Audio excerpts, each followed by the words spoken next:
దేవునికి స్తోత్రం కలుగును గాక. గట్టిగా చెప్పండి హల్లెలూయా. చక్కటి అవకాశాన్ని ఇచ్చినటువంటి దేవునికి నా హృదయపూర్వక కృతజ్ఞతాస్తుతులు అర్పిస్తూ ఉన్నాను. గడిచినటువంటి శుక్రవారపు దినము నుంచి ఈ శుక్రవారపు దినం వరకు కూడా దేవుడు తన రెక్కల చాటున మనందరినీ భద్రపరిచి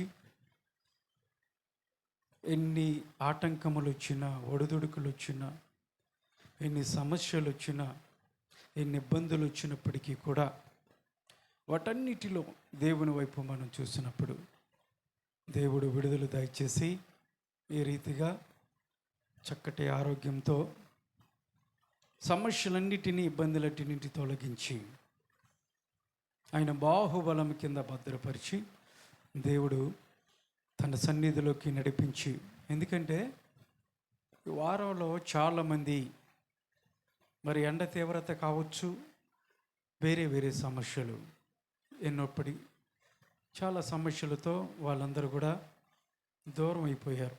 ఈ లోకాన్ని విడిచినటువంటి వాళ్ళు చాలామంది ఉన్నారు.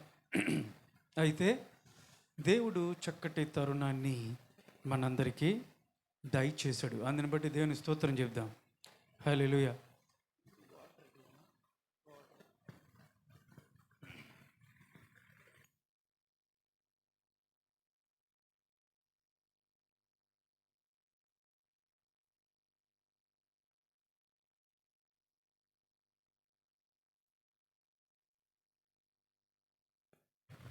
మంచిది.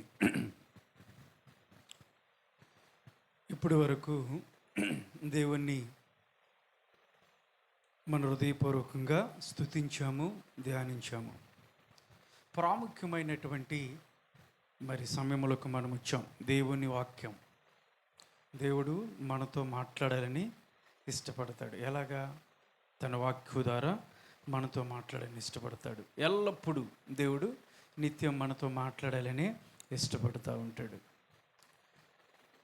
ఇక్కడ కూర్చున్నటువంటి ప్రతి ఒక్కరూ కూడా దేవుని మందిరములో సమయము చాలా వాల్యుబుల్. ప్రతి ఒక్కరు కూడా సమయం చాలా వాల్యుబుల్. సమయాన్ని వేచించి మనం ఇక్కడ కూర్చున్నాం. ఎందుకు కూర్చున్నాం? ఇప్పుడే కూర్చున్నావా? కాదు. ఒక్కొక్కరిని అడిగితే మేము 20 సంవత్సరాల నుంచి దేవుని సన్నిధిలోకి వస్తున్నామండి అంటారు.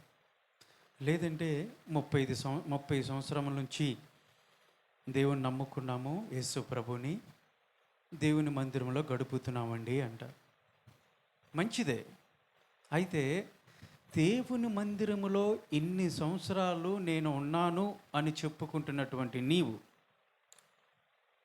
దేవునికి నీ హృదయంలో దేవుడి చిత్తానుసారముగా జరిగించటానికి ఆయనను నీ హృదయంలోకి ఆహ్వానించుకున్నావా? ఇక్కడ కూర్చున్నటువంటి ప్రతి ఒక్కరు కూడా ఈ రోజున, ఈ రాత్రికాల సమయంలో ఆలోచన చేయాల్సినటువంటి సమయం. దేవుడు చెప్తా ఉన్నాడు, దేవునికి ఎంత దగ్గరగా నువ్వు ఉన్నావు, ఎంత సమీపంగా దేవుడి దగ్గర ఉన్నావు. వచ్చి వెళ్ళటం వల్ల సంవత్సరానికి 52 వారాలు నేను దేవుని మందిరంలో కూర్చున్నానండి అనటం వల్ల ప్రయోజనం ఏమైనా ఉందా అంటే లేదు, ఎప్పటికీ ఉండదు. దేవుని వాక్యానికి నీ హృదయంలో చోటిచ్చావా? ఎందుకు మనం ఇక్కడికి వచ్చాము?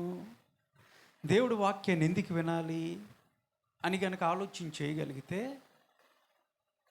ఈ రోజున నీకు చక్కటి ఆలోచన దేవుడు చెప్పటానికి ఇష్టపడతా ఉన్నాడు. వాక్యము నీతో మాట్లాడుతున్నప్పుడు సరి చేసుకోవాల్సిన వాటిని సరి చేసుకోవాలని. అంతేనా? ఇంకేనుందా? నువ్వు సరి చేసుకోవాల్సినవి సరి చేసుకోకోకుండా ఎక్కడ వేసిన గొంగలి అక్కడే అన్నట్టుగా అలాగే ఉండి ఎన్ని సంవత్సరాలు నువ్వు దేవుని సన్నిధులు గడిపినప్పటికీ వ్యర్థమే. నీ భక్తి వ్యర్థమే. నీకు ఎలాంటి ప్రయోజనం ఉండదు. జాగ్రత్త గమనించాలి. ఈ రోజున దేవుడు చాలా ప్రాముఖ్యమైనటువంటి మాటలను మీ అందరికీ వినిపింప చేయటానికి ఆయన సిద్ధంగా ఉన్నాడు. నమ్మిన వారు దేవుని స్తోత్రం చెప్పండి. సిద్ధం కలిగినటువంటి వాళ్ళు దేవుని స్తోత్రం చెప్పండి. హల్లెలూయా. మాట్లాడతాడు, దేవుడు మాట్లాడతాడు. మాట్లాడినప్పుడు కూర్చున్నా కాసేపు అబ్బా ఇలాగే ఉండాలిరా, ఇలాగే ఉంటా ప్రభువా, నీకు దగ్గరగానే ఉంటా అనుకుంటావు. ఒక గంట తర్వాత గుమ్మం దాటిన తర్వాత అబ్బే మన వల్ల కాదండి, దేవునికి నచ్చినట్లుగా మనం ఉండటం అసాధ్యం, అబ్బే అంత సాధ్యం కాదు ఇది అనుకుంటాం. ఈ ఆలోచన ఎవరు తీసుకొస్తారు తెలుసా? అపవాదిగాడు తీసుకొస్తాడు. అపవాదిగాడు బయట నుంచుంటాడు. నువ్వు ఎప్పుడు బయటకు వస్తావా అని చూస్తూ ఉంటాడు. పొరపాటున వెళ్ళేవరా, వద్దన్నాను కదా అన్నట్టుగా అక్కడ కూర్చుంటాడు. నువ్వు ఎప్పుడైతే బయటకు వెళ్తావో, పాస్టర్ గారు అలా చెప్పారా, వాక్యం అలా చెప్పిందా, అబద్ధం, అది వదిలే, నీ వల్ల కాదు, నువ్వు జీవించలేవు అని వాడు ప్రేరేపిస్తాడు. దాంతో ఏం చేస్తాను తెలుసా? కుక్క ఏం చేసేది, కుక్క బురదలో పడింది అనుకో, ఏం చేసేది బయటకు వచ్చి ఇలా దులుపుకుంటుంది. అవునా? దులిపేసుకొని అబ్బే మన కోసం కాదులే అన్నట్టు వెళ్ళిపోడు. దేవుని వాక్యము నీ హృదయంలోకి నేను అంటి పెట్టుకుని ఉన్నప్పుడు బయటికి వెళ్ళిన తర్వాత ఇలా దులుపుకొని వెళ్ళేటట్టుగా ఉండకూడదు, అది వేస్ట్ అవుతుంది. కాబట్టి జాగ్రత్తగా ఆలకించండి. మీ జీవితాలకి ఆపాదించుకోండి దేవుని వాక్యాన్ని. మీ జీవితాలకి ఆపాదించుకోండి. అనుగుణంగా నడుచుకున్నట్లయితే దేవుని ఆశీర్వాదాలు మీరు పొందుకుంటారు. జాగ్రత్తగా ఆలకిద్దాం. ఈ రోజున పరిశుద్ధాత్మ దేవుడు మనతో ఏం మాట్లాడదలుచుకున్నాడో జాగ్రత్తగా వాక్యాన్ని పరిశీలించి ఆలోచన చేద్దాం. సిద్ధమేనా? నేను చెప్తే సిద్ధమంటే అరవరు, కానీ మొన్నటి దాకా ఒక ఆయన సిద్ధమేనా అనగానే అరిసారు లేదా? దేవుని రాజ్యములోకి చేరుటానికి మీరందరూ సిద్ధమేనా? గడి చెప్పండి. రైట్. దేవునికి వందనాలు కలిగిన గాక. వాక్యాన్ని చదువుకుందాం. సంఖ్యాకాండము 32వ అధ్యాయము 23వ వచనాన్ని చదువుకుందాం. జాగ్రత్తగా వినండి. ఈ రోజున చాలా మాటలు దేవుడు మనతో మాట్లాడాలని ఇష్టపడుతున్నాడు. నా వాయిస్ బాగా నొప్పిగానే ఉంది, అయినా చెప్పడానికి ఇష్టపడుతున్నా. మీరు జాగ్రత్తగానండి. మీరు అట్లు చేయని ఎడల యెహోవా దృష్టికి పాపము చేసిన వారగుదురు. యెహోవా దృష్టికి పాపము చేయువారగుదురు. కనుక మీ పాపము మిమ్మల్ని పట్టుకొనును. ఇది అండర్లైన్ చేసుకోండి. జాగ్రత్తగానారా?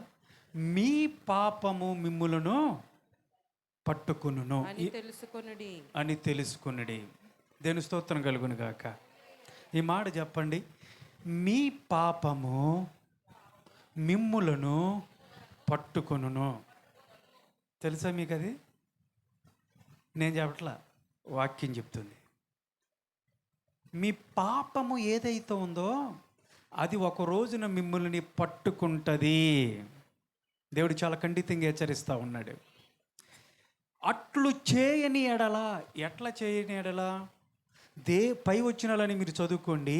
దేవుని యొక్క పని ఏదైతే ఉందో, దేవుని చిత్తాన్ని మీరు చేయనప్పుడు, ఆయన ఆజ్ఞలను మీరు గైకొనని ఎడల మీరు పాపము చేయువారగుదురు.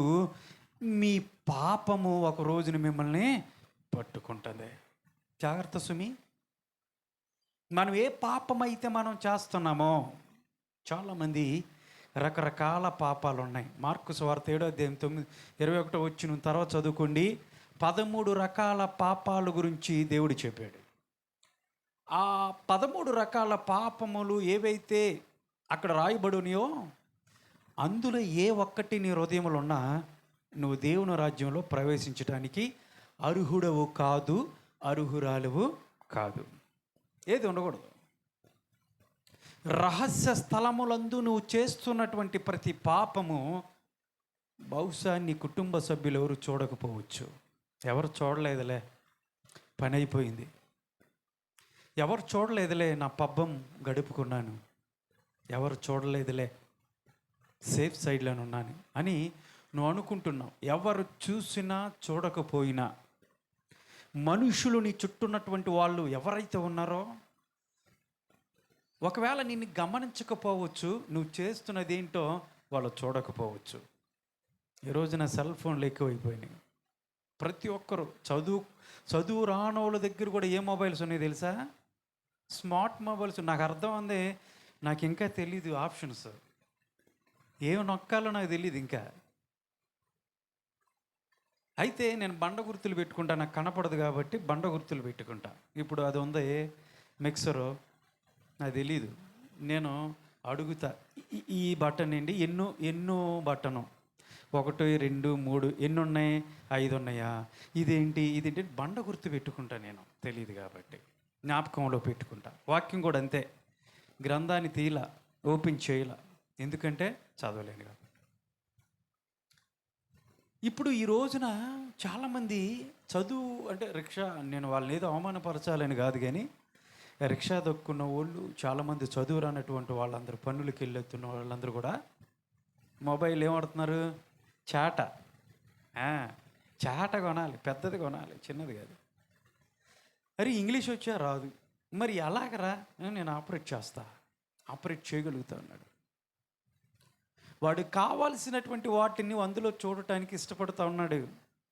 ఒంటరిగా కూర్చొని వాడు చూస్తున్నటువంటి వెబ్సైట్లు, పోర్నోగ్రఫీ, అశ్లీలమైనటువంటి దృశ్యాలు కానివ్వండి, చాటింగ్ చేస్తూ ఉంటారు వాళ్ళకి నచ్చిన వాళ్ళతో. ఎలాగా, ఎవరికి హాయ్ ఎలా ఉన్నావు, డిలీట్ చేస్తున్నారా, డిలీట్, ఎవరు చూడకూడదు, డిలీట్. అటు నుంచి నేను పలానా చోట ఉన్నాను, డిలీట్, అక్కడ డిలీట్ చేస్తారు కనపడుకోకుండా. ఎప్పుడు కలుద్దాం, మెసేజ్, చాట్, డిలీట్ బటన్ చేస్తున్నారు లేదా? మీరు చేయట్లే, మంచోళ్ళు మీరు. అయితే ఈ విధంగా డిలీట్ చేస్తున్నావు, నువ్వు చేస్తున్నటువంటి పనులన్నీ ఎవరు చూడలేదులే, సేఫ్ అనుకుంటున్నావు, పని అయిపోయిందిలే అనుకుంటున్నావు. కానీ ఒక ఆయన ఎప్పుడు నిన్ను చూస్తూనే ఉన్నాడు. నిన్న నేడు ఏకరీతిగా ఉన్నటువంటి దేవుడు, సజీవుడిగా మన మధ్య సంచరిస్తున్నటువంటి దేవుడు. ఆయన కన్ను దృష్టి మన పైన నిత్యము. ఆయనకి కనబడినటువంటి సృష్టము ఏదైనా ఉందా? వాక్యం సెలవిస్తుంది. రహస్య స్థలములో నువ్వు జరిగిస్తున్నటువంటి ప్రతి ఒక్క పాపము ఎవరు చూడకపోవచ్చు, ఐఎమ్ సేఫ్ అనవచ్చు, కానీ ఒక ఆయన చూస్తానే ఉంటాడు. నిత్యము 24/7 365 days ఆయన చూపు మన పైన ఉంటానే ఉంటుంది. కాబట్టి మనం ఇంకా బ్రతికే ఉన్నాం ఆయన కృప చొప్పున. జాగ్రత్త గమనించండి. ఒక ఊరిలో ఒక ఎలుగుబంటిని ఆడించుకుంటూ ఊరూరు తిరిగి, చాలాసార్లు చెప్పా, మరొకసారి చెప్తున్నా, ఊరూరు తిరిగి దాన్ని ప్రదర్శించి దాని వల్ల వచ్చేటువంటి డబ్బులతో కుటుంబాన్ని నడుపుతున్నటువంటి వ్యక్తి ఒక ఆయన ఉన్నాడు. దేన్ని ఆయన ఆట ఆడిస్తున్నాడు? అది ప్రమాదకరమైందేనా? వైల్డ్ యానిమల్, చాలా డేంజర్ అది ఎలుగుబంటి. అయితే ఆ ఊరూర తిరుగుతూ ఎలుగుబంటిని ఆడిస్తున్నటువంటి వ్యక్తి దాన్ని సాధు చేశాడు. అంటే అతను ఏది చెప్తే అదే అంటది. సర్కస్లో కనుక సింహం వాడు ఉంటాడు ఎదురుగా, చిన్న కర్ర పట్టుకొని, స్టూల్ ఎక్కమంటే స్టూల్ ఎక్కిద్ది, జంప్ చేయమంటే జంప్ చేసేది. అరే భలే ఉందరని చప్పట్లు కొట్టి మనం కూడా ఆయన దగ్గరికి వెళ్ళి ఒక్కసారి నేను కూడా చేస్తానని ఆయన అడిగితే, స్టూల్ ఎక్కి అంటే అదేమంటుంది, మన మీద పడి తినేస్తుంది. అవునా? అంటే అతను మాట ఉన్నాడుగా, అతని మాట అంటుందిగా, నా మాట ఎందుకు ఉందో అని అంటారేమో. అతను సాధు చేశాడు, దాన్ని సాధు చేయబడింది కాబట్టి అతని మాటే వింటది. ఎలుగుబంటి కూడా ఈ వ్యక్తి చేత సాధు చేయబడింది కాబట్టి ఊరూర తిరుగుతూ దాన్ని సర్కస్ లాగా డాన్సింగ్ చేస్తూ డబ్బులు తీసుకొని కుటుంబాన్ని సంపాదించుకుంటున్నాడు. ఒక ఊరికి వచ్చాడు, ఇలాంటి ప్రాంతానికి వచ్చాడు. అదే ఊరిలో స్థానికంగా ఉన్నటువంటి ఒక పందులని మేపుతున్నటువంటి వ్యక్తి, పందుల కాపరి, పగలల్లా పందులను కాసి ఆ ఊరు బయట అతనికి ఒక స్థలం ఉంటే దాంట్లో పందులను ఉంచడానికి గాను ఒక శాలను నిర్మించాడు. అంటే ఒక పాకలాగా వేసి, విశాలంగా ఎంత ఉంటుందేమో వేసి, పందులన్నిటినీ తోలి చిన్న మూత అడ్డం పెట్టేసి దానికి తాళం వేసేసి వెళ్తూ ఉండేవాడు. అయితే అదే ఊరిలో ఎక్కడి నుండి వచ్చాడో ఒక దొంగ, ఫేమస్ దేనికి తెలుసా? పందులు పట్టడంలో ఫేమస్. ఇది పందులు దొంగ. అర్థమైందా? రకరకాల దొంగలు ఉన్నారు.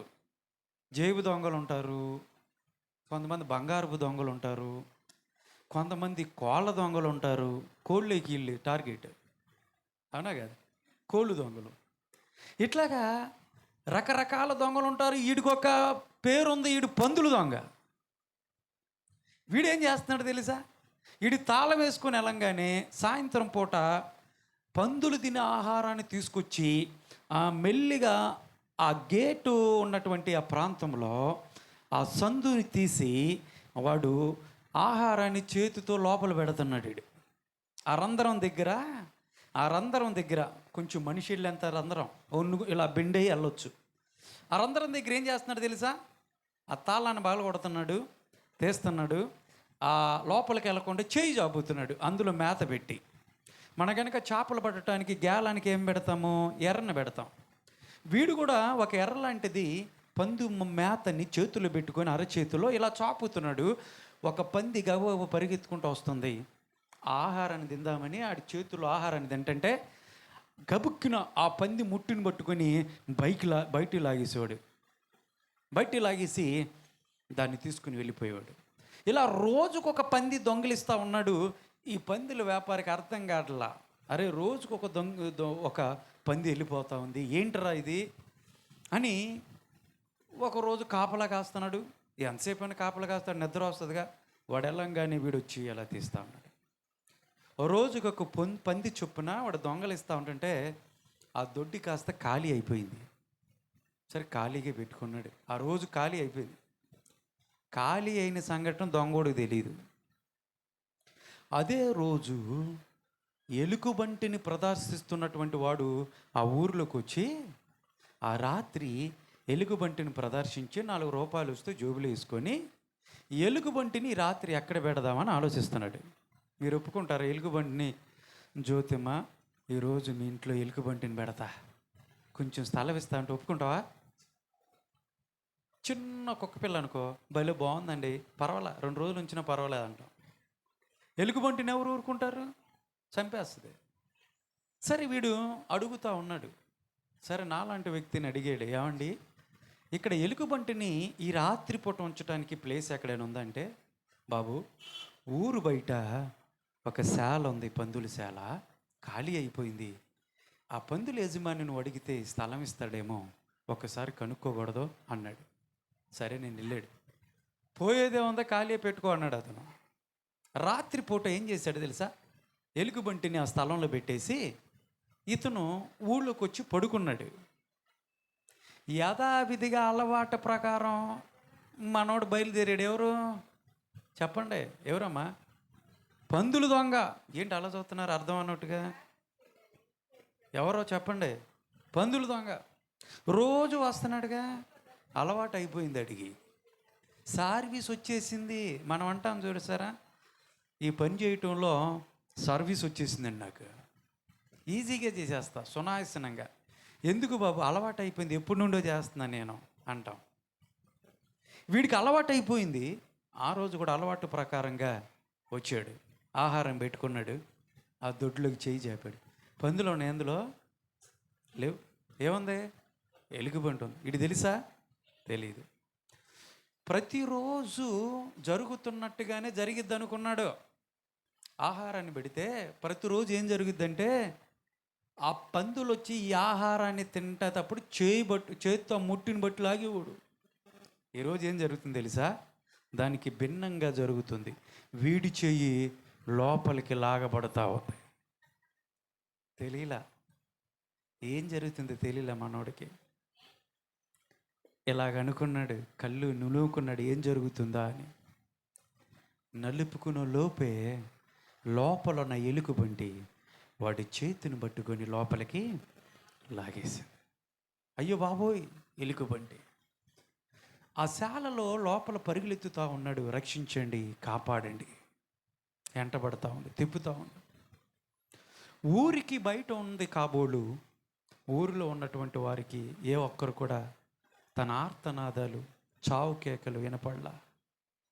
పరిగెత్తాడు. ఎట్టకేలకు పట్టుకొని చీల్చేసింది, చంపేసింది. జాగ్రత్తగా గమనించండి ప్రియులారా, ఈ విషయాన్ని ఎందుకు చెప్తున్నాను తెలుసా? రోజు చేస్తున్న పాపమే కదా, అలవాటు అయిపోయిన అనుకోవచ్చేమో, సర్వీస్ పొందేను అనుకోవచ్చేమో. బైబిల్ వాక్యం చెప్పింది, నీ పాపము ఒకరోజు ఏం చేస్తుంది? పట్టుకుంటుంది. నీ పాపము ఒకరోజు నిన్ను పట్టుకొని చీల్చి చంపేస్తుంది, నాశనానికి తీసుకెళ్ళిద్ది. జాగ్రత్త. అలవాటు అయిపోయినలేండి, పోనీండిగా అంటున్నావేమో, అనుకుంటున్నావేమో. జాగ్రత్త. పాపానుకున్నటువంటి శక్తి మీకు తెలుసా? పాపానికి శక్తి ఉందని తెలుసా? ప్రార్థనకే మాత్రం కాదు శక్తి, ప్రార్థనకు మాత్రమే కాదు బలము, పాపానికి కూడా ఉంది. పాపము నిన్ను ఒక రోజున ఎక్కడికి తీసుకెళ్తుందంటే నాశనానికి తీసుకెళ్ళిద్ది. పాపము నీలో ఉన్నటువంటి శాంతిని తీసేసిద్ది, అశాంతిని తీసుకొస్తుంది. పాపము నీలో ఉన్నటువంటి సంతోషాన్ని దూరపరిచిద్ది, అసమాధానాన్ని నీలో తీసుకొచ్చిద్ది. సమాధానం ఉండదు. చివరికి నిన్ను ఎలా తీసుకెళ్ళిద్ది తెలుసా? లోన్లీనెస్కి తీసుకెళ్ళిద్ది, ఒంటరితనంలోకి తీసుకెళ్ళిద్ది, డిప్రెషన్లోకి వెళ్ళిపోతావు. చూడండి, చాలామంది అందరూ ఉన్నప్పటికీ ఒంటరిగానే బ్రతుకుతూ ఉంటారు. దాన్ని డిప్రెషన్, లోన్లీనెస్. కారణం ఏంటి తెలుసా? నువ్వు చేస్తున్న పాపం. అందరూ ఉంటావు, అందరూ నీ చుట్టూ ఉంటారు, కానీ ఒంటరిగానే ఉంటారు. ఏదో ఒక మూలన, ఏదో ఒక చోట. లోపల సంతోషం ఉండదు, ఆనందం ఉండదు, ఆదరణ ఉండదు. అందరూ ఉన్నారుగా, లేదు నేను ఒంటరినే అనుకుంటూ ఉంటారు. పాపము డిప్రెషన్కి తీసుకెళ్ళింది. చివరికి ఇలా డిప్రెషన్కి వెళ్తున్నటువంటి వాళ్ళే సూసైడ్ చేసుకొని చచ్చిపోతూ ఉన్నారు ఈరోజు నుంచి యవనస్తులు. కారణం ఏంటి చెప్పండి? పాపము. ఏమైపోయాడు? రోజు చేస్తున్న పాపమే, అలవాటు చేసుకున్నటువంటి, సర్వీసు పొందినటువంటి వ్యక్తే ఏమైపోయాడు? చచ్చాడు ఆ రోజున. జాగ్రత్త సుమి, ప్రియ సహోదరి, సహోదరుడా, ప్రియ యవన చెల్లి, తమ్ముడు, అక్క, అన్న, దేవుడు ఈ రోజున మాట్లాడుతున్నాడు.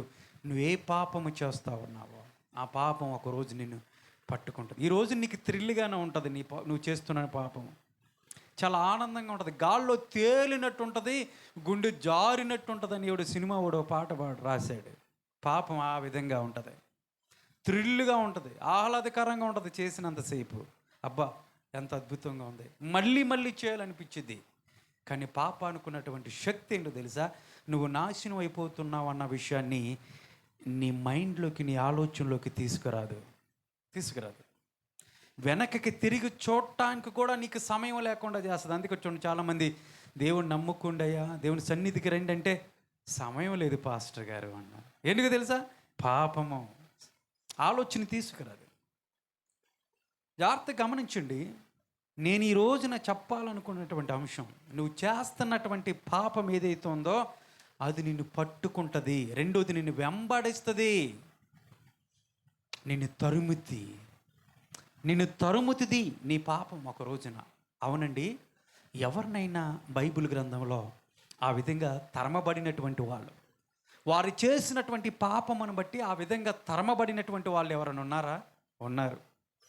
ఒక వ్యక్తి గురించి మీ ముందుకు తీసుకొచ్చి త్వరగా చెప్పి నేను నా అంశాన్ని ముగిస్తాను. ఎందుకంటే నాకు నొప్పిగా ఉంది గొంతుగా. త్వరగా చెప్పేస్తా, జాగ్రత్తగా ఆలకించండి. ఈ రోజున మీరు ఒక ఆలోచన తెల్లాలి. ఇక్కడ కూర్చున్నటువంటి ప్రతి ఒక్కరు జాగ్రత్తగా నా వైపు చూడండి. ఈ రోజు మీరు జడ్జీలు అవ్వాలా? ఏమవ్వాలా? జడ్జీలు అంటే ఎవరు చెప్పండి? ఎవరు? తీర్పు తీర్చేవారిని ఏమంటాం? జడ్జీలు. మీరు ఇప్పుడు జడ్జీలు అనమాట. అయితే ఎవరికి తీర్పు తీరుస్తున్నారు తెలుసా? ఇప్పుడు ఈ వాక్యాన్ని విన్న తర్వాత ఆ తీర్పు మీ మీద ప్రకటించుకోండి. దేని స్తోత్రం కలుగును గాక. ఆ తీర్పు ఒక్కొక్కరు మీకు ఆపాదించుకోండి. ఆలోచన చేసి మీరే జడ్జిమెంట్ తీసుకొని ఎక్కడి నుంచి వెళ్ళాలి. అర్థమవుతుందా? బైబిల్ గ్రంథంలో దావీదు అనే వ్యక్తి ఉన్నాడు. ఎంతమంది తెలుసు? ఎంతమంది తెలుసు? చెప్పండి అమ్మా. అంటే వెనకాల ఉన్న వాళ్ళు నేను అనుకుంటున్నాను మేము ఉన్నాం ఏంటండి అప్పుడు దావీదు గారు ఉన్నప్పుడు మాకేం తెలుసండి, మేము చూసాం ఏంటి? మా ఇంటి పక్కల వాళ్ళు తెలియదండి నాకు నిజంగా. మా ఇంటి అడగండి కావాలంటే మా ఇంటికి వచ్చి. నేను ఎవరు తెలీదు. మా ఇంటి పక్కన ఎవరున్నారు కూడా తెలియదండి పాస్టర్ గారు. అమ్మ ఎంత మంచిదాను అమ్మ నువ్వు. మరి దావీదేం తెలుసు మాకు అంటారా? వింటున్నారుగా? చరిత్రలో దావీదు చరిత్ర చాలా గొప్ప చరిత్ర. ఎక్కడో గొర్రెలు కాపరిగా ఉన్నటువంటి వ్యక్తిని దేవుడు ఆశీర్వదించి అభిషేకించి ఇశ్రాయేలు ప్రజల్ని ఏలటానికి రాజుగా ఆయన్ని చేశాడు. ఎన్ని సంవత్సరాలు ఏలుబడి చేశాడు తెలుసా? 40 సంవత్సరాలు ఏలుబడి చేశాడు. దావీదు ఒకే ఒక్క తప్పు చేశాడు. ఎన్ని తప్పులు చేశాడు? మనం ఎన్ని తప్పులు చేస్తున్నాం? అబ్బా ఇది మాటకి గట్టి చెప్పారు. మంచిది, ఒప్పుకున్నారు దేవుని సన్ని. మనం చాలా తప్పులు చేస్తూ ఉన్నాం. రోజు ఏదో ఒక అబద్ధం, ఏదో ఒక మోసం, ఏదో ఒకటి మనం చేయటానికి ఇష్టపడుతూ ఉన్నాం. మన పాదాలు ఆ విధంగా పరుగులెత్తుతూ ఉన్నాయి దేవునికి విరోధంగా. కానీ దావీదు ఒకే ఒక్క తప్పు చేశాడు. ఆ తప్పేంటి తెలుసా? ఒక రోజున ఆ అంతఃపురంలోకి వెళ్ళి సాయంకాల సమయంలో అటు ఇటు తిరుగుతూ ఉంటుంటే అతని కన్ను దృష్టి త్రిప్పుకోకుండా ఒక ప్రదేశం వైపు వెళ్ళింది. అక్కడ ఒక స్త్రీ స్నానం చేస్తూ ఉంది. అటువైపు చూశాడు. అరే, చూడగోని దృశ్యాన్ని నేను చూస్తున్నాను, ఇది దేవుడు మెచ్చడు, తప్పు కదా అని తన దృష్టిని మరల్చకపోగా ఏం చేశాడు? కిందకు వచ్చేసాడు. తట్టుకోలేకపోయాడు. కిందకు వచ్చాడు. సైనికుని పిలిచాడు. అరే, ఇక్కడి నుంచి ఆ 3వ ఇల్లు 4వ ఇల్లు ఎవరిదరా? అదే మన సైనికుడు ఉన్నాడే ఊరియా, హిత్తీయుడైనటువంటి ఊరియా, ఆయనదయ్యా. ఓహో, ఎవరెవరు ఉంటారు? ఆయన భార్యను ఆయన. ఓహో, ఆయన బట్టురండి అన్నాడు. సైనికుడు వెళ్ళాడు. రాజుగారు పిలుస్తున్నారమ్మని తీసుకొచ్చాడు. చూసినోడు కాముగా ఉండాలా? ఉండలా. కావాలనిపించింది. ఆమెను అనుభవించాలనుకున్నాడు. రప్పించాడు. ఆవిడితో ఆయన పాపం చేశాడు. దావీదు చేసినటువంటి పాపము ఊరి యొక్క భార్య బెత్షెబాను పాడు చేశాడు. పాడు చేయటం అంటే ఆవిడతో గడిపాడు. శారీరకంగా పాపం చేశాడు. దేవుని దృష్టిలో పాపం చేశాడు. దేవుని లక్ష్యం చేయలా. లోపల గద్దిస్తున్నప్పటికీ కూడా వద్దురా తప్పు అని పరిశుద్ధాత్ముడు గద్దిస్తున్నప్పటికీ కూడా ఈ రోజున చాలామంది తప్పు చేయడానికి ఇష్టపడతా ఉన్నాం. ఒకసారి చేసినటువంటి తప్పును మరలా చేయటానికి మనం ఇష్టపడతా ఉంటాం.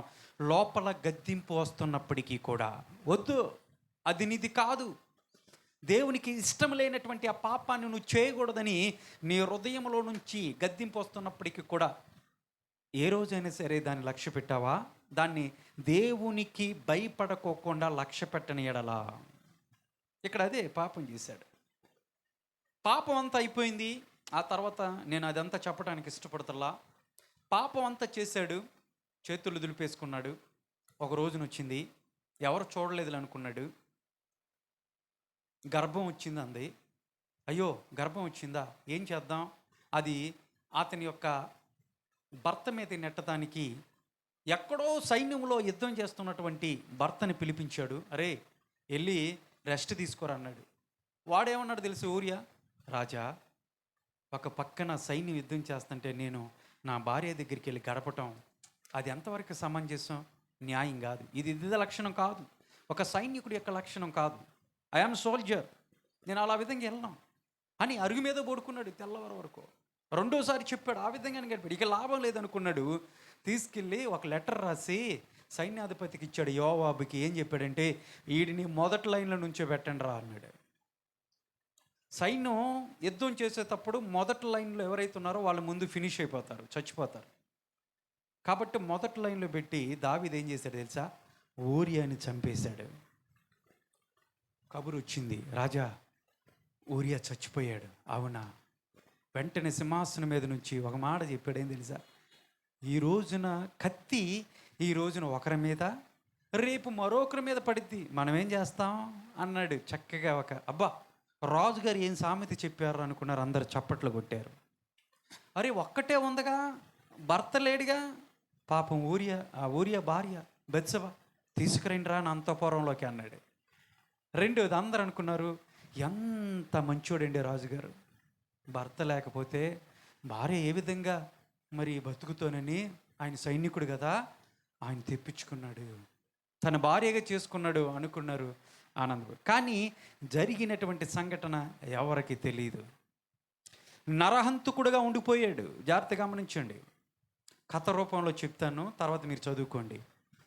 నరహంతకుడుగా దేవుని దృష్టిలో ఉండిపోయాడు. కథ ముగిసిపోయింది, ఎవరు చూడలేదు అనుకున్నాడు. దేవుడు ఎవరిని పంపించాడు? నాతాను అన్నటువంటి ప్రవక్తను పంపించాడు. చెప్పు వెళ్ళి అన్నాడు. వెళ్ళాడు, ఒక స్టోరీ చెప్పాడు. వెంటనే కోపం వచ్చింది, ఎవడాడు చంపేలాగా అన్నట్టుగా కోపంతో రెచ్చిపోయాడు. అప్పుడు నాతో అన్నాడు, రాజా అంత సీన్ లేదు, ఆడెవడో కాదు, నువ్వే అన్నాడు. నీవే దేవుడు చెప్పమన్నాడు ఈ మాట. వెంటనే పడిపోయాడు, కింద మోకాళ్ళ మీద పడిపోయి దేవునికి ప్రార్థన చేసినట్లుగా మనం చూస్తూ ఉన్నాం. అంటే అప్పుడు దావీదు చేసినటువంటి పాపం ఒకటే, నరహంతకుడుగా ఉండిపోయాడు. ఒకటైనా చేసింది, ఇక అంతకుమించి బైబిల్లో దావీదు ఏం చేయలా. ఈరోజున చూడండి, దావీదు జీవితంలో నుంచి ఒక పాఠాన్ని దేవుడు మీకు నేర్పాలని చూస్తూ ఉన్నాడు. మనందరికీ దావీదు చేసినటువంటి ఒక పాపము ఎవరు చూడలేదు అనుకున్నాడు, ఆ పాపమే పట్టుకుంది. ఇప్పుడు చెప్తున్నాడు చూడండి, 2వ సమూయేలు, ఇప్పుడు దీండి 12వ అధ్యాయము, 2వ సమూయేలు 12వ అధ్యాయము 10వ వచనం నుండి 10, 11, 12 కూడా వీలైతే చదువుకుందాం. 2వ సమూయేలు గ్రంథము 12వ అధ్యాయము. ఇప్పుడు దేవుడు దావీదుతో చెప్తున్నటువంటి మాట 2వ సమూయేలు 12వ అధ్యాయము 10వ వచనం కాడ నుంచి చదవాలి.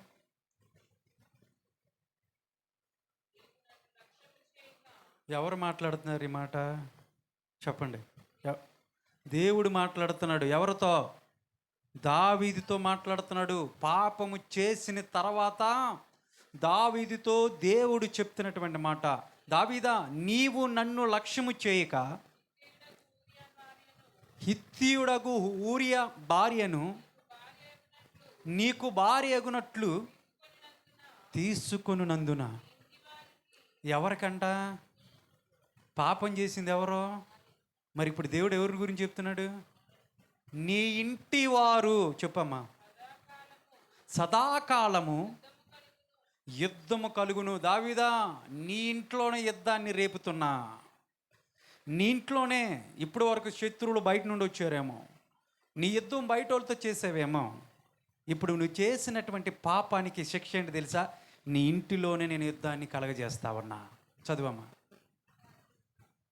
నా మాట ఆలకించుము, యెహోవానగు నేను సెలవిచ్చినదేమనగా నీ ఇంటి వారి మూలమననే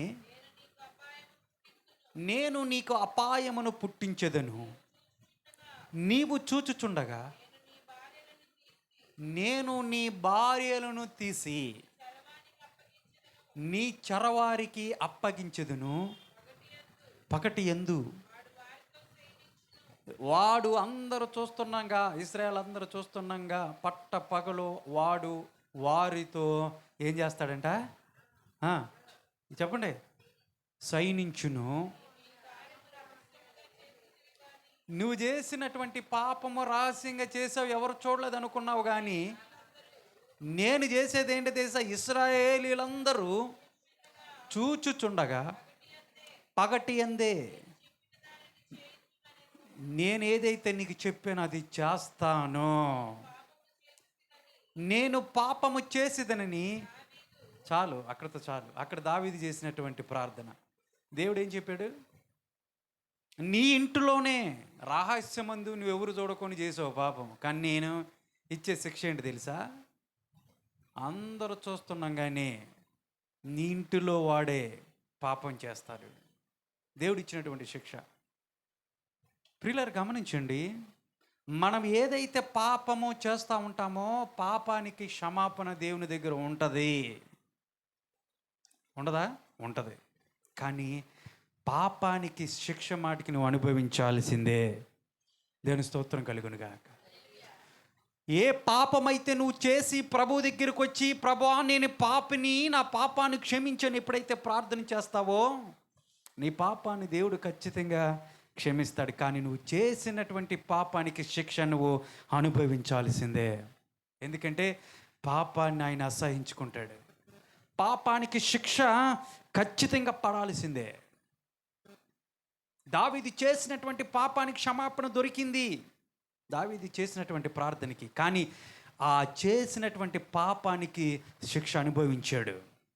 పాపం పట్టుకుంది. ఇక్కడ ఎవరు చూడలేదు అనుకున్నాడు, దేవుడు చూశాడు, శిక్షణ వేశాడు. ఆ శిక్ష ఏంటి తెలుసా?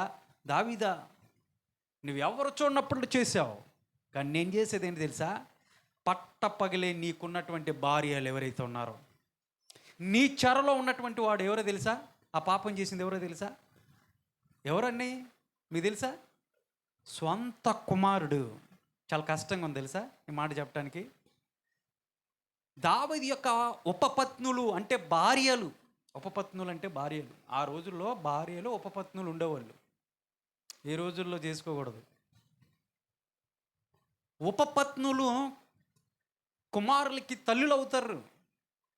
అయితే సొంత అంటే కుమారుడుగా ఉన్నటువంటి అబుషలేము భార్యలు, దావీదు భార్యలు ఏమవుతారంటే తల్లులు అవుతారు. తల్లులతోనే పట్టపగలు అందరూ చూస్తుండగా వాళ్ళతో సైనిచ్చాడు. దేవుడు చెప్పినటువంటి శిక్ష నువ్వు చూస్తుండగానే అన్నాడు. తట్టుకోగలడా దావీదు? తట్టుకోగలడా? జాగ్రత్త. ఈ రోజున నువ్వు చేస్తున్నటువంటి పాపము నీ బిడ్డల భవిష్యత్తుని శాసించిద్దని వాక్యం సెలవిస్తుంది. నీకు తెలుసా విషయం? ఎవరు చూడట్లేదులే అని నువ్వు రహస్యమందు చేస్తున్నటువంటి పాపం ఏదైతే ఉందో ఆ పాపానికి శిక్ష ఖచ్చితంగా దేవుడు వేస్తాడు. అది నువ్వు చేస్తున్నటువంటి పాపము నీ బిడ్డల భవిష్యత్తుని చూసిచ్చింది. నీ బిడ్డల భవిష్యత్తుని, బంగారు లాంటి భవిష్యత్తుని కుదేలు చేస్తుంది. నీ కుటుంబం అంతా కూడా కదిల్చి వేస్తుంది. జాగ్రత్త సుమి. దావీదు అదే అనుభవించాడు. దావీదు అదే అనుభవించాడు. దేవుని మాటకు, ఆయన ఆజ్ఞకు లక్ష్యం చేయక, వాక్యం చాలా వస్తుంది, దేవుని లక్ష్యం చేయక, నన్ను లక్ష్యం చేయక అన్నాడు అక్కడ. యోసేపు జీవితంలో కూడా అదే జరిగింది కదా. యోసేపుకు కూడా మంచి ఛాన్స్ వచ్చింది. పొతీఫరు యొక్క భార్య. అప్పుడు యోసేపు యొక్క వయసు ఎంత తెలుసా? 18 సంవత్సరాలు. మంచి యవన కాలంలో ఉన్నాడు, టీనేజ్లో. పొతీఫరు యొక్క భార్య చేయబట్టుకుంది, నాతో శయనించని, నాతో పడుకో, నువ్వు నాకు కావాలి అని. అబ్బా మంచి ఛాన్స్ దొరికిందిరా, ఈ ఛాన్స్ కోసం నేను చూస్తా ఉన్నా అనుకున్నాడా? అనుకోలా. చిపో అవతలికి. కారణం ఏంటి తెలుసా? నేను మనుషులను లక్ష్య పెట్టను, దేవుని లక్ష్యపరుస్తాను. ఆయన నన్ను చూస్తూ ఉన్నాడు. ఆయన నన్ను చూస్తూ ఉన్నప్పుడు ఈ పాపము నేను చేసి దేవుని దృష్టిలో దోషిగా నేను నిలబడటానికి నాకు ఇష్టం లేదో, ఇలా అవతలకే అన్నాడు. దేవుని లక్ష్య పెట్టాడు కాబట్టి దేవుడు ఎక్కడ కూర్చోబెట్టాడు? తీసుకెళ్ళి సింహాసనం మీద కూర్చోపెట్టాడు. దావీదు రాజు అయినప్పటికి కూడా దేవుని లక్ష్య పెట్టలేదు కాబట్టి దావీదు జీవితంలో ఇప్పుడు చూడండి ఏం జరుగుతుందో. గుండెలు బాదుకునేటువంటి సందర్భాలు. నువ్వు చేస్తున్నటువంటి ఈ రోజున నువ్వు చేస్తున్న పాపం థ్రిల్గా ఉంటుంది, సంతోషంగా ఉంటుంది, ఆహ్లాదకరంగా ఉంటుంది. ఒక రోజున ఏడుస్తావు, గుండెలు బద్దలయ్యేలా రోదిస్తావు, విలపిస్తావు, కన్నీటి పర్వం అవుతావు. ప్రయోజనం ఉండదు. అప్పుడు అనుభవించాల్సిందే. ఈ రోజున కుటుంబ జీవితంలో బిడ్డలు తల్లుల మాటలు వినుకోకుండా, తండ్రి మాటలు వినుకోకుండా, భర్తకి భార్యకి పడకోకుండా ఇష్టానుసారంగా వారు ప్రవర్తించడానికి కారణము గతించినటువంటి జీవితంలో నువ్వు చేసినటువంటి పాపము నిన్ను వదలకోకుండా నిన్ను తరుముతా ఉంది. అది తెలుసుకోవాలి నువ్వు. నీ పాపము నిన్ను తరుముతా ఉంది. అందుకని కుటుంబ జీవితంలో శాంతి లేదు, నెమ్మది లేదు, అశాంతే, గొడవలు, గందరగోళాలు. కారణం ఏంటి? నేనే కారణం. ఇది ఆలోచించాలి నువ్వు ఈ రోజున. దావీదు జీవితంలో అదే. పరుగులెత్తాడండి. దావీదుకి ఎలాంటి శిక్ష వేశాడు చూడండి. ఆ తర్వాత అబుషలేము. దావీదుకి చాలామంది కుమారులు ఉన్నారు, భార్యలు కూడా ఉన్నారు. దావీదు హెబ్రోన్లో 7 సంవత్సరాలు పరిపాలించాడు. తర్వాత యెరూషలేములో 33 సంవత్సరాలు, టోటల్గా 40 సంవత్సరాలు ఇశ్రాయేల్ ప్రజల్ని పరిపాలించాడు. హెబ్రోన్లో పరిపాలించినప్పుడు దావీదుకున్నటువంటి సంతానంలో 3వ వాడు అబుషలేం. ఆ మాట చదువుదాం. 2 సమూయేలు, అది మాటకు మీరు ఓపెన్ చేసుకొని ఉంచండి. 2 సమూయేలు 3వ అధ్యాయము 2వ వచనాన్ని చదువుదాం. అబుషలేం ఎన్నోవాడు అన్నది చదువుదాం. మీకు తెలియాలని చదివిస్తున్నా. 2 సమూయేలు 3వ అధ్యాయం 2వ వచనం చదవమ్మా. కొంచెం స్పీడ్గా ఉంది. హెబ్రోన్లో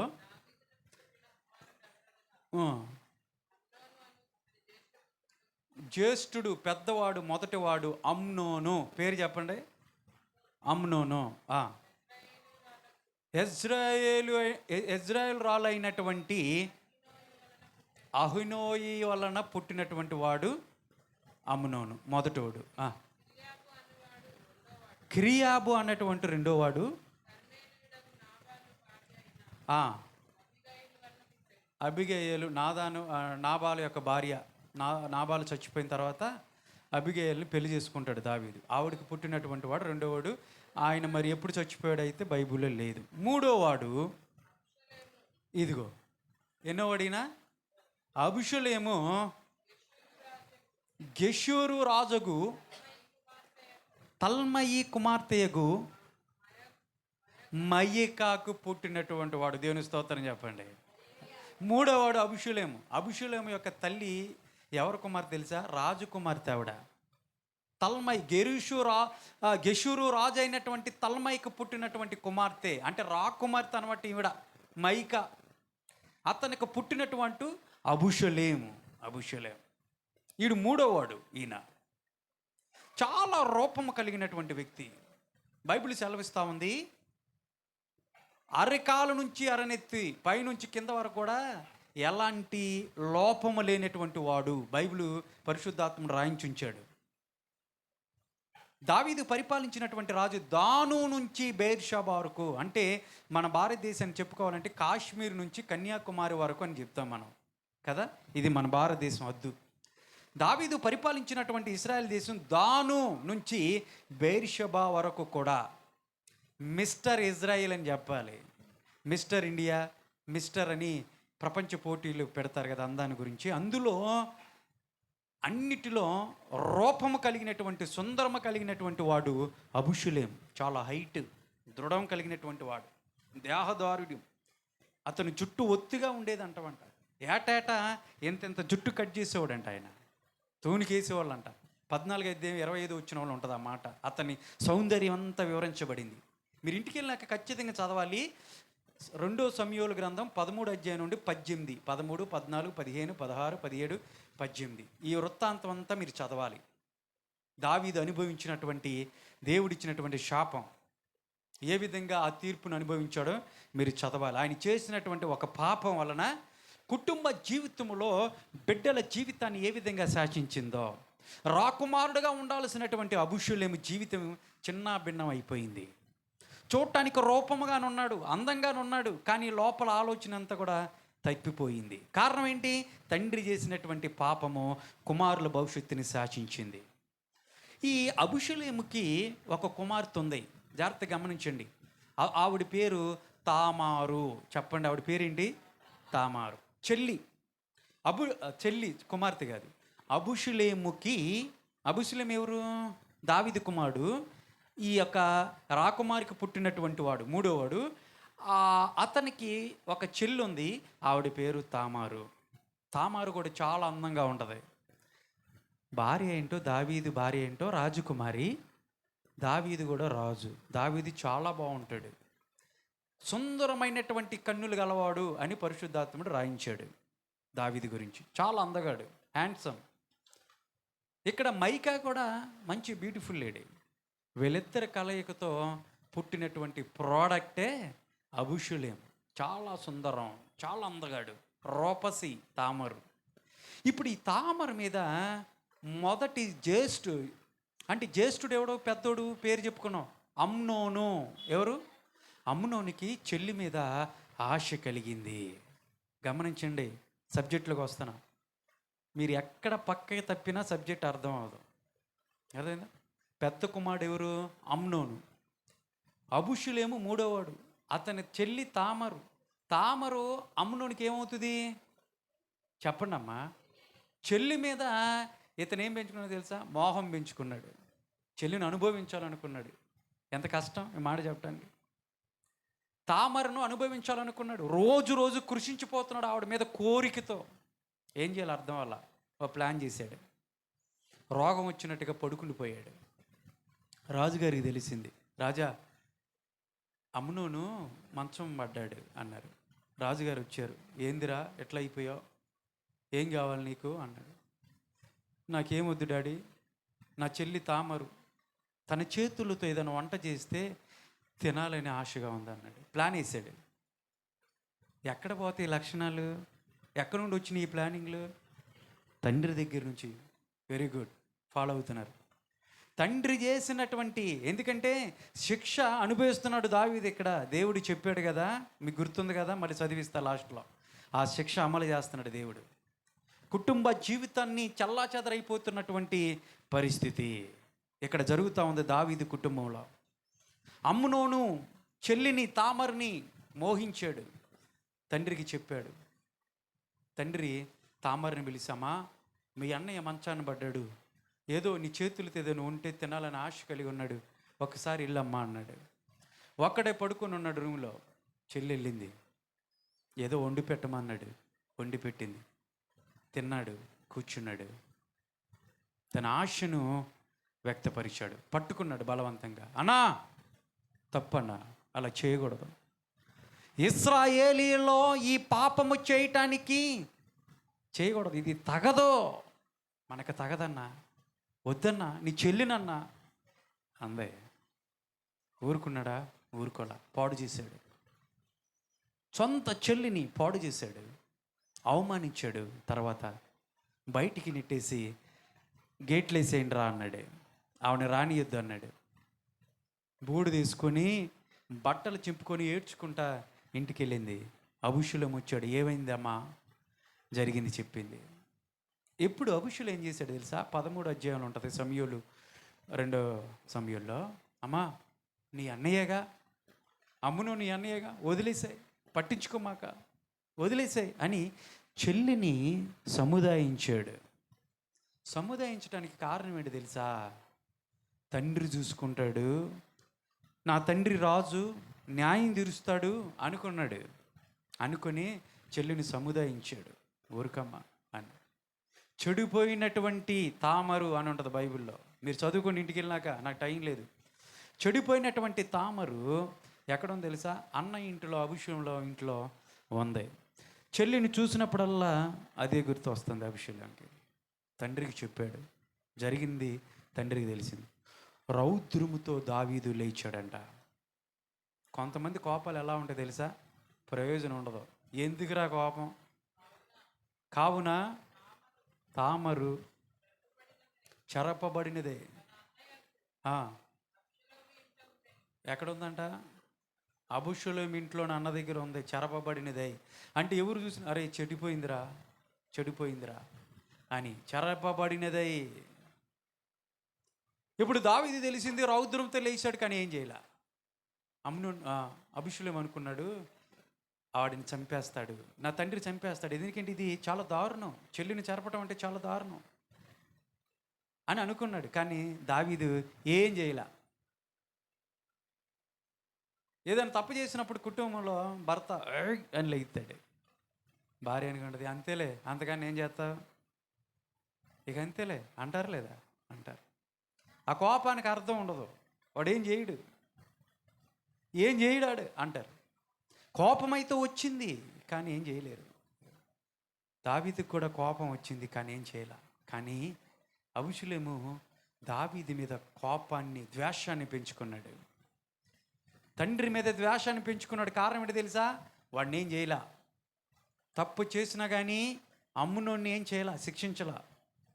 ఎందుకు దావీదు శిక్షించలేకపోయాడు తెలుసా? ఇప్పుడు మీకు అర్థమయ్యేలా చెప్తా. కుటుంబ జీవితంలో తండ్రి తలలాంటివాడు, అంతేనా? యజమానుడు తలలాంటివాడే. తల పగిలిపోయింది అనుకో, శరీరం ఏం చేస్తుంది? తండ్రి రోజు తాగుతున్నాడంట. 2 కుమారులు ఉన్నారు అతనికి, రోజు తాగుతున్నాడు. బిడ్డలు పెద్ద అయ్యారు, తండ్రిని చూస్తా పెరిగారు. ఆ రోజునంట తల రూమ్లో కూర్చొని మందు బాటిల్ తెచ్చుకొని తాగుతున్నారంట. తల్లి చూసింది, అయ్యయ్యో ఏందిరా ఇది. తండ్రిని చూసి వీడు చెప్పగలడా? కొడుకుని పిలిచి ఏమని చెప్పగలడా? చెప్పండి అమ్మా, చెప్పలేడు. కారణం ఏంటి? ఆయనే తాగుతున్నాడు. దావీదు జీవితం కూడా అదే. పాపం చేశాడు, అలాంటి పాపమే. ఏం చేయగలడు? వాడు అదే పాపం చేశాడు కొడుకు, ఇంకేం చెప్పగలడు?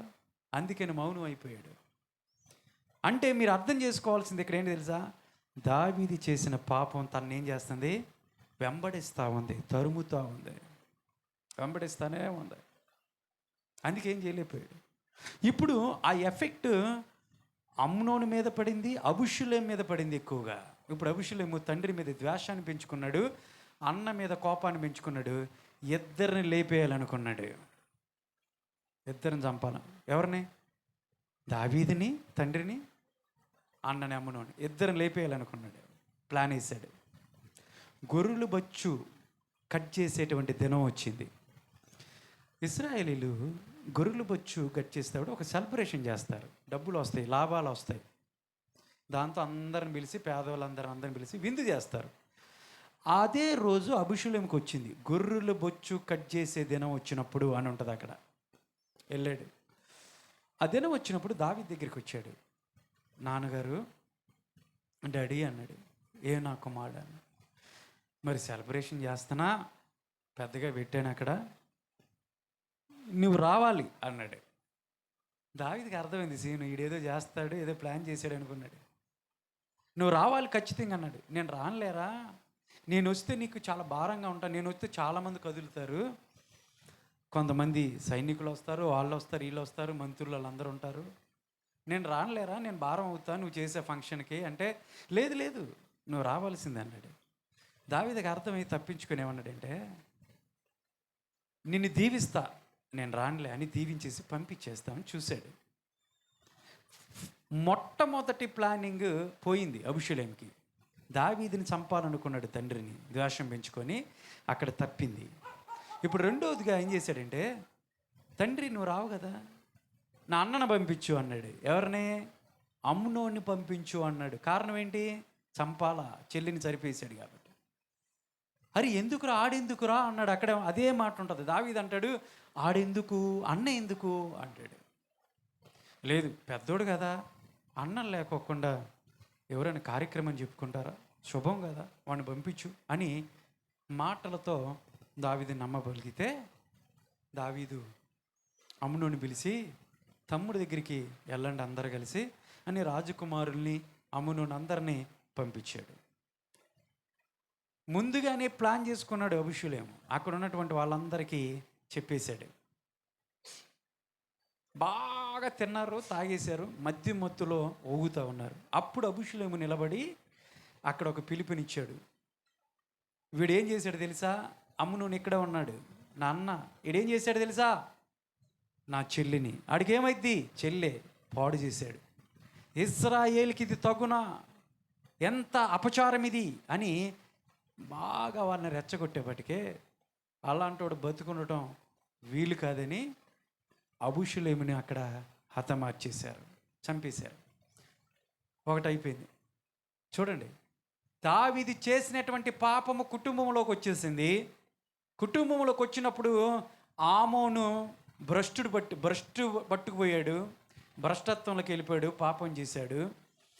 రెండో వాడి యొక్క అబుషులేము జీవితాన్ని మళ్ళీ నాశనం అయ్యేలాగా ఎఫెక్ట్ అక్కడ పడి అమ్మునోని జీవితాన్ని చంపేసి నరహంతకుడుగా అబుషులేము నిలబడ్డాడు. ఇప్పుడు మీకు అర్థమైందా?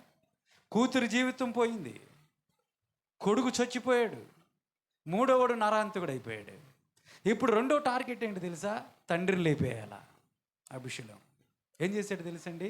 అబుషులేము జాగ్రత్త గమనించండి. అక్కడి నుంచి తండ్రి చంపుతాడని పారిపోయాడు. పారిపోయి గెరుషులోకి వెళ్ళాడు, అంటే తాతయ్య దగ్గరికి వెళ్ళిపోయాడు. గెషూరు రాజ్యంలోకి వెళ్ళిపోయాడు పారిపోయి, అంటే తన యొక్క తల్లి తరపున ఉన్నటువంటి తాత దగ్గరికి వెళ్ళిపోయాడు. అక్కడ అన్నీ నేర్చుకున్నాడు. 2 సంవత్సరాలు ఉన్నాడు. దావీదు తర్వాత పిలిపించి కుమారుడితో మాట్లాడాలిగా. అరే, ఎంత తప్పు చేసావరా, ఎందుకు అలా చేసావని చెప్పలా. ఏం చెప్పలేదు తెలుసా? వాడిని నా రాజ్యంలో తీసుకురాను కానీ నా దగ్గరికి తీసుకురావద్దు అన్నాడు. నా దగ్గర తీసుకురావద్దు వాడిని, వాడి ఇంటికి వెళ్ళిపోమని అన్నాడు. మళ్ళీ యెరూషలేముకి వచ్చాడు. యెరూషలేముకి వచ్చినాక దావీదుతో కొన్ని సంవత్సరాలు గడిచిన తర్వాత దావీదు దగ్గరికి వెళ్ళి మాట కలిపి అబుషులేము ఏమన్నాడు తెలుసా? తండ్రి, ఇప్పుడు ఈ వాక్యం చెప్పి నేను ముగిస్తాను. 15వ అధ్యాయం 8వ వచనం. 2 సమూయేలు 15వ అధ్యాయము 8వ వచనం. 7 నుంచి చదవమ్మా. ఏనండి? 4 సంవత్సరములు అబుషులోము రాజు వద్దకు వచ్చి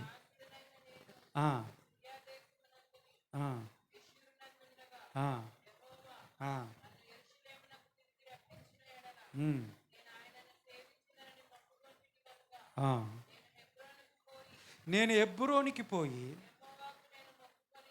యెహోవాకి నేను మొక్కుబడి చేసేదను, నాకు సెలవి డాడీ అని మనవి చేయగా, అబ్బా ఏం చెప్పాడు? సుఖంగా వెళ్ళరా అన్నాడు.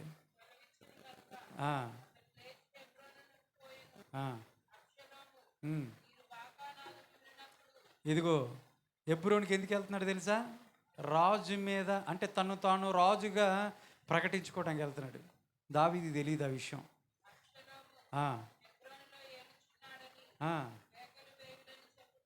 కొంతమంది సైన్యాన్ని, కొంతమందిని బాగు చేసుకున్నాడు ఇజ్రాయెల్ని. తీసి చెప్పమ్మా.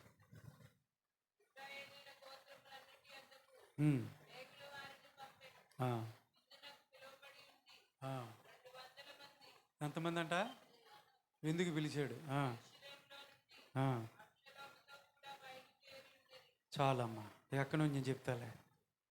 వెళ్ళాడు, రాజుగా అయిపోయాడు, ప్రకటించుకున్నాడు. అందరు కేకలేశారు. దావీదుకి తెలిసింది అబుషులేమో రాజుగా కొంతమందిని ఇజ్రాయెల్ని తన వైపు తిప్పుకున్నాడని భయపడ్డాడు. అబుషులేమో వచ్చి మన మీద, కుమారుడు వచ్చి నా మీద పడవలోపు మనం ఎక్కడి నుంచి పారిపోవాలనుకున్నాడు. చెప్పులు కూడా వేసుకోవడానికి సమయం లేదు. చెప్పులు కూడా వేసుకోకుండా అక్కడి నుంచి పారిపోయాడు, కుమారుడు వస్తాడేమోనని. ఇప్పుడు చెప్పండి, ఏమైంది? దావీదు చేసిన పాపం ఏమైంది? పారిపోయాడు. అంటే ఏమైంది? తరమబడ్డాడు. సొంత కుమారుడు చేత తరమబడ్డాడు, పారిపోయాడు. చెప్పులు కూడా వేసుకోవాలా, వెళ్ళిపోయాడు. కుమారుడు వచ్చాడు. యెరూషలేములకు వచ్చినటువంటి కుమారుడు ఏం చేశాడు తెలుసా? ఒకడిచ్చినటువంటి అహితోపేలు అని అంటారు, మంత్రి అహితోపేలు. వాడు కూడా దావీదు దగ్గర మంత్రిగా చేశాడు, మంచి సలహాలు ఇచ్చేవాడు. కానీ దావీదు మరణానికి కారణం, అంటే మరణించాలని ద్వేషం పెంచుకున్నాడు కూడా ఇతను కూడా. కారణం ఏంటి తెలుసా? ఆ బత్షెబ ఉందే, ఆయన తాతగారు ఈయన. చచ్చిపోయినట్టు ఊరియా ఉన్నాడే, ఆయన తాతగాడే ఈయన. నా మనవను చంపేసి మనవరాలను తెచ్చుకున్నాడని కోపం ఆ అహితోపేలుకు ఉంది. రాజుగారి దగ్గర ద్వేషాన్ని పెంచుకున్నాడు. ఆ విషయాన్ని గమనించాడు అబీషలోము. అతని తండ్రి దగ్గర దావీది మీద ద్వేషం ఉన్నటువంటి వాళ్ళందరిని పోగు చేసుకున్నాడు. ఒక కోటను ఏర్పాటు చేసుకొని దావీది మీదకి దండెత్తాడు.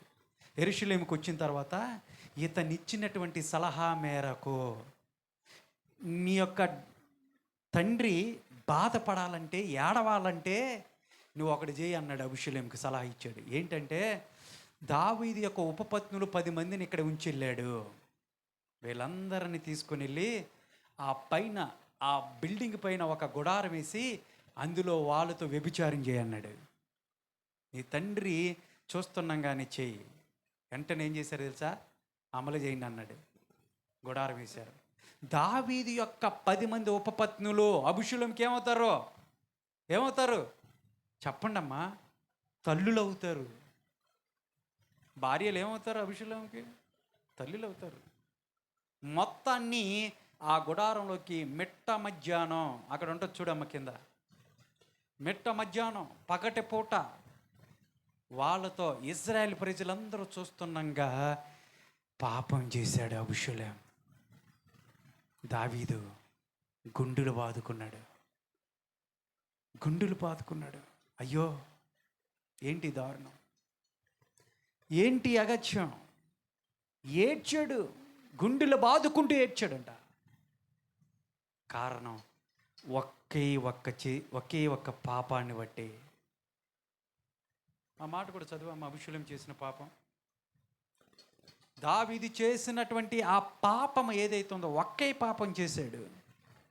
ఆ పాపానికి దేవుడు ఇచ్చినటువంటి శిక్ష ఏదైతే చెప్పాడో అమలైందే లేదా? అనుభవించాడా లేదా? అనుభవించాడు. కుటుంబ జీవితంలో బిడ్డల భవిష్యత్తు నాశనం అయిపోవటానికి కారణం అయిపోయాడు. నాశనం అయిపోయింది. ఎంత దారుణంగా నాశనం అయిపోయారో చూడండి. బిడ్డలందరూ కూడా నాశనం అయిపోయారు.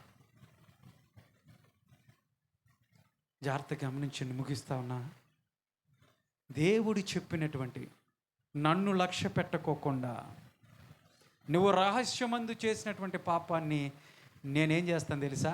బహిరంగంగా నీ చెరలో ఉన్నటువంటి వాళ్ళే, నీ బిడ్డ చేతే నేను పాపం చేయిస్తా. అంటే దేవుడి యొక్క శిక్ష దావీదు మీద పడింది. అతను చేసినటువంటి పాపము పట్టుకొని తరమబడి వెంటాడింది. గుండెలు బాదుకున్నాడు. చెప్పుకోలేనటువంటి భయంకరమైనటువంటి వేదన దావీదు అనుభవించాడు. మీరు ఇంటికి వెళ్ళినాక 13 నుంచి 18 అధ్యాయాలు చదువుకుంటే క్షుణ్ణంగా మీకు అర్థమైంది. నేను పైన వరకే మీకు చెప్పాను. జాగ్రత్త, నీ పాపము నిన్ను పట్టుకుంటుంది. కళ్ళు మూసుకొని ప్రతి ఒక్కరు కూడా మోకరించేవాళ్ళు చిన్న ప్రార్థన. ఎవరు చూడట్లేదులే అనుకుంటున్నావేమో. నేను చేస్తున్న పాపం ఎవరికి తెలియదులే, ఎవరు చూడట్లేదు అనుకుంటున్నావేమో. నువ్వు చేస్తున్న పాపము దేవుడు చూస్తూ ఉన్నాడు. ఇక్కడ దేవుడు చెప్తా ఉన్నాడు, నువ్వు చేసినటువంటి పాపము ఒకరోజు నిన్ను పట్టుకుంటుంది. ప్రియ చెల్లి, నీ పాపము నిన్ను తరిమిద్ది. ప్రియ తమ్ముడు, దేవుడు సెలవిస్తా ఉన్నాడు. నేనెవరికి తెలియకుండా చేస్తున్నాను అనుకుంటున్నావేమో. జాగ్రత్త, ఒకరోజు ఏడుస్తావు, ఒకరోజు దుఃఖిస్తావు, గుండెలు బాదుకుంటావు, ప్రయోజనం ఉండదు. శిక్ష అనుభవించాల్సిందే. ఇక్కడే నువ్వు శిక్ష అనుభవించాల్సిందే. దేవుడు చెప్తున్నాడు. ఎందుకు నీ జీవితంలో ఆ బాధ, ఆ కన్నీరు, అశాంతి, అసమాధానం నువ్వు చేసినటువంటి పాపము కదా? ఎన్నిసార్లు దేవుడికి అవిధేయత చూపించి దేవుని లక్ష్య పెట్టకోకుండా, ఎన్నిసార్లు దేవుడు గద్దిస్తున్నప్పటికి కూడా మరలా అదే పాపాన్ని చేస్తా ఉన్నావు. ప్రభు సెలవిస్తా ఉన్నాడు, జాగ్రత్త. హెచ్చరిస్తూ ఉన్నాడు, ఖండిస్తూ ఉన్నాడు. నీ పాపాన్ని నువ్వు వదిలిపెట్టో. వదిలిపెట్టకపోతే నిన్ను పట్టుకుంటుంది ఒక రోజున. నేను విడిపించటానికి కూడా ఎవరు ఉండరు. నీ బాధను అర్థం చేసుకున్నటువంటి వాళ్ళు కూడా ఎవరు ఉండరు. వదిలిపెట్టే ప్రభు దగ్గరికి రా. దావీదు ఒక పాపమే చేశాడు, కానీ తన జీవితాంతము ఏడుస్తూనే ఉన్నాడు. బంగారు భవిష్యత్తుతో కలిగినటువంటి సుందర రూపము కలిగినటువంటి బిడ్డల జీవితాలు, అబుషులేము యొక్క జీవితము చల్లా చెదరైపోయింది. చివరికి అబుషులేము చనిపోయినట్లుగా లేఖనాల్లో ఉంది. దారుణంగా చంపబడ్డాడు అబుషులేము. కుమారుల జీవితాలు, కుమార్తె జీవితము చిన్న భిన్నమైపోయి దావీదు చూస్తుండగానే బిడ్డల జీవితాలు పాడైపోయినాయి. తండ్రి ఎలా తట్టుకుంటాడు బిడ్డ పాడవుతూ ఉంటుంటే? నీ బిడ్డ నీ ముందే పాపం చేస్తూ ఉంటుంటే నువ్వు తట్టుకోగలవా? నువ్వు తట్టుకోగలవా? వాడు నీకు ఎదురు తిరుగుతూ ఉంటే నువ్వు తట్టుకోగలవా? నీ మాట వినకపోతే నువ్వు తట్టుకోగలవా? తట్టుకోలేవే. పరమ తండ్రి కూడా నువ్వు చేస్తున్నటువంటి పాపము నిమిత్తమై ఆయన దుఃఖిస్తూ ఉన్నాడు, తట్టుకోలేకపోతున్నాడు. చెప్తున్నాడు, నువ్వు వింటలా. రోజు చెప్తున్నాడు, నువ్వు వింటలా. నీ పాపాన్ని వదిలేయమంటున్నాడు. ఈరోజు కూడా చెప్తున్నాడు, నీ పాపాన్ని వదిలే. అది నిన్ను పట్టుకొని నిన్ను చీల్చి నీ జీవితాన్ని నాశనం చేసి నిన్ను చంపకముందే నీ పాపాన్ని వదిలేసి దేవుని దగ్గరికి రా. దేవుని దగ్గరికి రా. ఆయన నిన్ను పిలుస్తూ ఉన్నాడు. వదిలేస్తావా? దేవునికి చెప్పు, ప్రభా నన్ను క్షమించాయా, ఇప్పుడే నా పాపాన్ని వదిలేస్తున్నా, నా పాపాన్ని వదిలిస్తున్నాను ప్రభా, నన్ను పవిత్రపరచు, నన్ను రక్షించు, నన్ను కాపాడు అని నువ్వు ప్రార్థన చేస్తే గనక, నువ్వు వచ్చావు, వాక్యాన్ని విన్నావు, వాక్యాన్ని నీ జీవితంలోకి ఆపాదించుకోకుండా, దేవుని మాటకి లక్ష్య పెట్టకోకుండా మళ్ళీ బయటికి వెళ్ళి యథావిధిగా నువ్వు బతికితే నువ్వు వచ్చి ఏం లాభం? దేవుని మాటలు విని ఏం లాభం? ఏం మార్చుకున్నావు నీ జీవితాన్ని? ఏం సరి చేసుకున్నావు నీ జీవితాన్ని? అదే జీవితం, అదే పాపం, అదే ఆలోచన, అదే క్రియలు, అవే మాటలైతే ఇంకా వచ్చి ఏ లాభం? దేవుడు అడుగుతున్నాడు, ఏం లాభం? ఏం సాధించావు? నా దగ్గర నుంచి ఏం పొందుకున్నావు? ఈరోజు దేవుని దగ్గర నుంచి నువ్వు పొందుకోవాలి, దేవుని ఆశీర్వాదాన్ని నువ్వు పొందుకోవాలి, ఆయన దీవెనలు నువ్వు పొందుకోవాలనుకుంటే ఒక తీర్మానం తీసుకోవాలా చెల్లి? ఒక తీర్మానం తీసుకోవాలా తమ్ముడు? దేవుడు మాట్లాడుతున్నాడు, వదిలే నీ పాపాన్ని. నూతనమైనటువంటి జీవితాన్ని ప్రభు నీకు ఇవ్వాలని ఆశపడుతూ ఉన్నాడు. చేయి, ప్రార్థన చేయి. ప్రేమ నమ్మకమైన మా పరలోకపు తండ్రి, నీకు వందనాలు అయ్యా. మా పాపము మమ్మల్ని పట్టుకుంటుంది. అవును నాయన, దావీదు జీవితంలో చేసినటువంటి ఒకే ఒక పాపము మేము రోజు చేస్తున్నాము తండ్రి. మేము ఎంత శిక్షకు పాత్రము తండ్రి. ఒకే ఒక పాపం వల్ల దావీదు జీవితంలో కుటుంబ జీవితం చిన్న భిన్నమైనట్టుగా నాయన మా జీవితంలో మేము చేస్తున్నటువంటి పాపాలను వదిలేస్తున్నాం తండ్రి. క్షమించండి అని ప్రభా నీ బిడ్డలు ఎవరైతే ప్రార్థన చేస్తున్నారో దయతో నీ కనికరముతో క్షమించండి ప్రభా, క్షమించండి. నూతన జీవితాన్ని బిడ్డలకి దయచేసి వాళ్ళ కుటుంబ జీవితాలను, వాళ్ళ బిడ్డలను ఆశీర్వదించండి అయా. వాళ్ళు చేస్తున్నటువంటి పాపం ఏదైతే ఉందో, విడిచిపెట్టినటువంటి పాపం నిమిత్తమై ప్రార్థిస్తూ ఉన్నా అయా. వాళ్ళు చేసిన పాపం బిడ్డల మీదకి రానీకోకుండా అయా మీరు దయ చూపించి, కృప చూపించి అయా బిడ్డల మీదకి రానీకోకుండా కృప చూపించమని ప్రార్థిస్తున్నాను, ప్రాధేయపడుతున్నాము తండ్రి. దావీదుకి జరిగినట్లుగా ప్రభువా మాకు జరగకోకుండా కృప చూపించి సహాయం చేసి బలపరచమని, కూడి వచ్చినటువంటి ప్రతి ఒక్క బిడ్డని దీవించి ఆశీర్వదించమని, ఘనత మహిమ ప్రభావములు నీకు ఆరోపిస్తూ నజరుడైన యేసుక్రీస్తు నామం పేరిట అడిగి వేడుకొనుచున్నాను తండ్రి. ఆమేన్.